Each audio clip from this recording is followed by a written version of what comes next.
In the Quran, we read, Jesus is a good prophet. He is not God.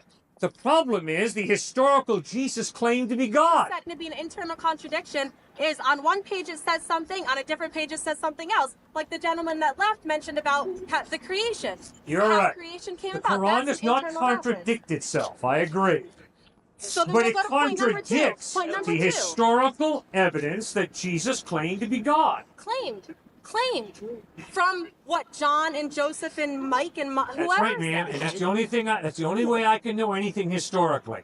Historical knowledge is based on the trustworthiness of eyewitness testimony. So then why take what John and those people said 500 years before what Muhammad came with? That's exactly why I trust John, because he lived with Jesus. Muhammad was the dude who never met Jesus. But doesn't it John met Jesus, listened to Jesus. But doesn't it come with time that things like that become more inaccurate? Jesus' book isn't here. Jesus' book is not here. Yes, the Gospels of Matthew, Mark, Luke, and John were written in the first century. Okay, Moses' book, eyewitnesses. That's what I want when it comes to historical knowledge. The Torah, right? Did Jesus believe in the Torah? Did Jesus follow Moses? Yes, Jesus believed the Torah was the Word of God, very clearly. So then why do you accept Jesus as a successor of Moses and you don't accept Muhammad as a successor of Jesus? Because Muhammad contradicted Jesus. But you don't have any way to tell whether or not what Jesus came with is the exact same as what Moses came with, because the book Moses came with is not the same today as it was at the time. Can you agree with me on that? No, that made no sense to me. I'm sorry, I'm not smart enough to figure out what you just said there. Makes no sense to me. Okay, what on earth did you just say? Right now, the book that Moses came with. Yes. Do you agree Jesus He didn't come with anything. He wrote something. He didn't write anything. It was revealed to him. Baloney. Moses wrote. No book floated out of heaven to Moses. What makes him a prophet? Moses wrote. What makes him a prophet? The fact that he was a self-claimed prophet. He was a good writer. There's plenty of good writers. That doesn't make them prophets. Goodness gracious, man. No way. What do I is your accept this definition kind of floating out of heaven book that you do? No one's saying it's floating out of heaven. Well, then what are you saying? Revealed through angels. Do you believe Moses wrote? No, an angel didn't write the Torah. No one said Moses wrote it. No not an angel. Wrote it. And no angel wrote the New Testament either. Matthew, Mark, Luke, John, Peter, James wrote the New Testament. So what makes someone a prophet? And not a random great writer? What makes someone a prophet is that God inspires them. And there's absolutely no way that I can show you who a prophet is. If this guy claims to be a prophet, I can't just blindly say, yes, he's a prophet, or no, he's not a prophet. I have to observe how he lives his life. I have to listen to what he believes. And 500 people for you is good enough for that. As long as 500 people say he's a prophet, we're good. We're golden. No, that's your argument. I'm not standing here saying anybody's a prophet. Your argument is, follow me to Scientology!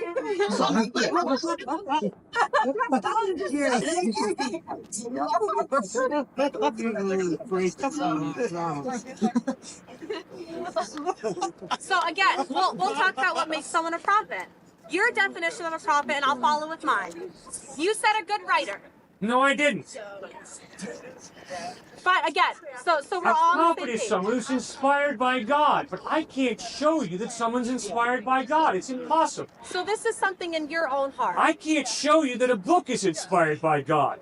And don't you understand? That's why it's so hard for you and me to have an intelligent conversation. Okay. Because you just lapsed into, can I answer, this is inspired by God, this is from God, this is from an angel. Well, fine, but there's no way you can show that. Okay, you're here right now. The purpose of you coming here is to, quote unquote, misguided people. I talked to the people who brought you, and they said, your point is not to convert people to Christianity. Your point is to get atheists and agnostics to believe in Jesus. No, and you. I pray you'll come to believe in Jesus, man. I believe in Jesus. I don't you reject him as God. You don't accept his death on the cross for your sin. Okay, but we'll stop. We'll go here. You're here to take people to believe in Jesus. But you just said right now that you can't explain to someone that a book is inspired by God or someone else is inspired by God. So why are you here? There is absolutely no way that any human being can prove that any book has been inspired by God. Then why are you here to tell us to believe in the Bible? Because I am convinced that to believe in God and to believe in Jesus does not mean you have to first believe that a book is inspired by God. So I'm supposed You to take cannot you blindly as the believe reference anything between in me and life. Jesus? And to blindly believe that the Quran or the Bible or any book has been inspired by God is such a leap of faith.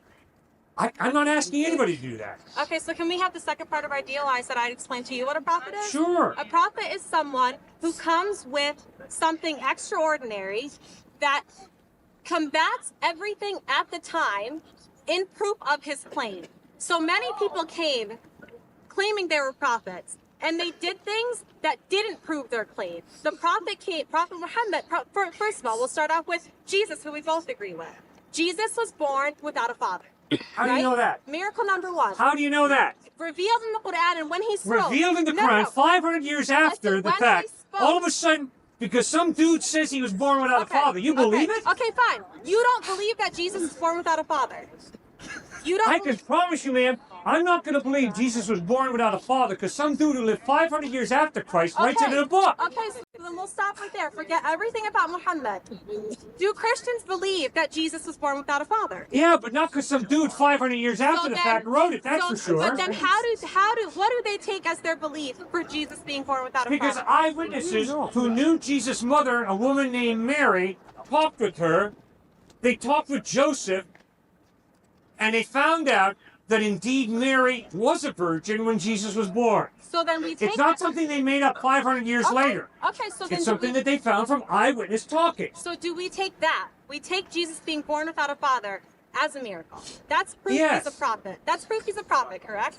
No. Why? Just because a miracle happens doesn't mean the dude's a prophet. Why? He could be a false So prophet. then why Miracles don't you, happen to why false doesn't your mom prophets. have a son without a father? What miracles happen to false prophets? We'll go over that right now. What miracles happen to false prophets? Man, if you get in the occult, you can go to seances, and demonic powers are shown. Supernatural powers are shown.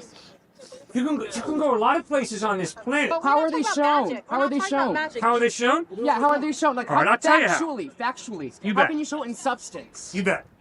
No, answer. I went to a Not prep just- school. No, answer. I am answering you. Come on. I went Where to a can you prep find it school factually, though? here in Connecticut, and I had a philosophy professor who went to a seance. And at the seance, the medium told him things about his past that it took him 2 weeks to remember had even occurred. This philosophy professor came And to our psychologists class. have done that too with sexual abuse cases where they convince their clients of a history that never happened. So how do you know that's not the case? How can you prove that it's true?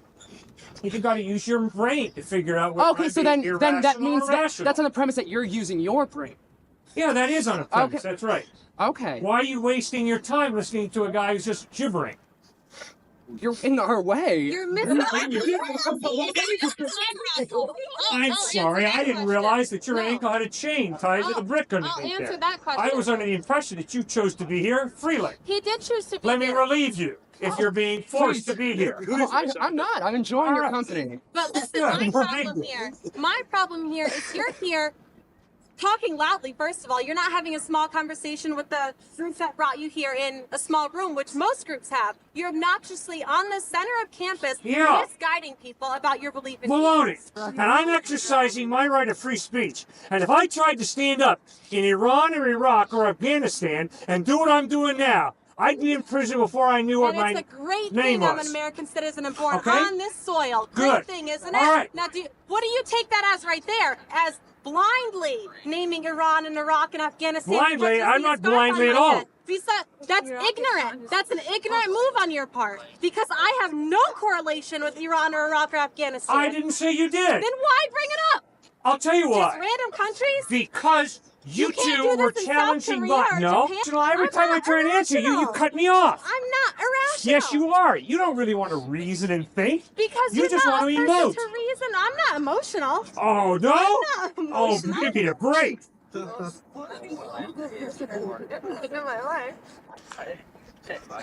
You were challenging free speech. He said I was in his way. No, I wasn't challenging. I was using my own free speech to question yours. Oh, you can do That that all is part day of long. free I respect speech. that. So then, That's not- And my okay. point is, free speech I was making is a an right that argument, we though. have in the United States of America. Correct. And That in the I United celebrate. States, you look crazy right now. Pardon? Hold on You one look second. crazy in the United States, and if you went to Iran or Iraq, you look crazy there as well. You So hold on. Well, What's then your why are you purpose wasting here? your time What's talking to your a crazy purpose man? because you are it's just entertaining. Entertaining. What's your Holy purpose smokes. here? Why You are know you they have here? better entertainment on this campus than to talk to a Have crazy you been to stores? Have you been to stores? You guys are hurting people. Why are you here? What did you come I am for? here to introduce people to the closest friend I have, Jesus Christ. You are condemning what 2/3 of the rest of the world to hell, and there are some good people in the 2/3 of the rest. Some good Buddhists, some good Jews, some people that believe in Islam that are very good people that are deserving of whatever reward they should get. And the problem with every religion has a way of excluding people that do not believe in exactly what they believe. It's a different version of the same thing. Okay. Except everyone has their own little password to get in. And once you say that only because the only way to heaven is through Jesus, you have now excluded and therefore dehumanized everybody else that does not accept Jesus. And you know what? That's wrong. Period. Okay. According to you, who goes to heaven? According to the Bible, the only way to heaven is through me, is through Jesus Christ. That's from the Bible. Okay, so you have a problem with that. You've articulated that very clearly. Yes. So, according to you, who goes to heaven? Okay, we're not debating whether I even think heaven exists or not. That's not the point. Do you think heaven exists? I asked you a question to start this off, so don't flip it back on me. Well, I'll answer any question you answer ask. my question. I'll answer it. Sure. All right. I will answer any question. Truth, all truth, smacks of exclusivity. The statement 2 + 2 = 4 is incredibly exclusive. If I don't believe in Jesus, am I going to heaven? Are you allowing me to answer your question or not? Yes or no? It's yes or no, not 2 + 2. I'm sorry, I Yes don't or give no. yes, no answer. All right. You know why? If you can reduce, Because you're full of it. and that's not judgmental, and that's being kind. That's being kind and not judgmental. What you just did to me. What I'm telling you is that you are judging everybody else that does not agree with you, and that You is have not wrong. even listened to my answer. You don't know what I'm doing. You are preaching. You are not preaching something new here, sir. You're preaching something that's been preached and has been the reason why people have been murdered in catastrophic numbers from the history of mankind. You are this one little step away from saying that because you don't agree with me and because you're not going to heaven, your life is somehow worth less because you've made a choice that excludes you from heaven anyway. And have you listened to my answer? That's how people justify. You said you car answered a bombing. question. You asked a question. You wanted me to answer it. Have you listened to my answer? Your answer is yes or no, and now you're gonna skirt around the issue and not answer it. And you know what? I have to go somewhere. I don't have time to just listen to your answer right now. I'd like to know what your answer is. Yes or no? The version of what you're doing right now is the same thing you see in every other religion. And that's why right now people will strap bombs to their back, walk into a market, and kill everybody. Why? Because they're infidels. They're not going to heaven anyway, right? So what's the use? That you might as well kill them now, right? That's the same thing that happens in the Middle East right now. Same mentality that you're preaching right now to everybody else right here. It's one little step away. That's all. That's all it is. All right, let me kind of tell you why I disagree with that. Yes. Fine. I can promise you that if you put your faith in Jesus Christ, in light of the fact that as he was bleeding and dying on a cross, he prayed, Father, forgive them, for they know not what they do. Yes. If you claim to put your faith in that Jesus Christ, there is absolutely no way that you can persecute, kill any human being in the name of your religion. Because if you genuinely follow Christ, you are genuinely following the one who in his dying moment, as he's being excruciatingly executed by crucifixion, he prays, Father, forgive them, for they know not what they do.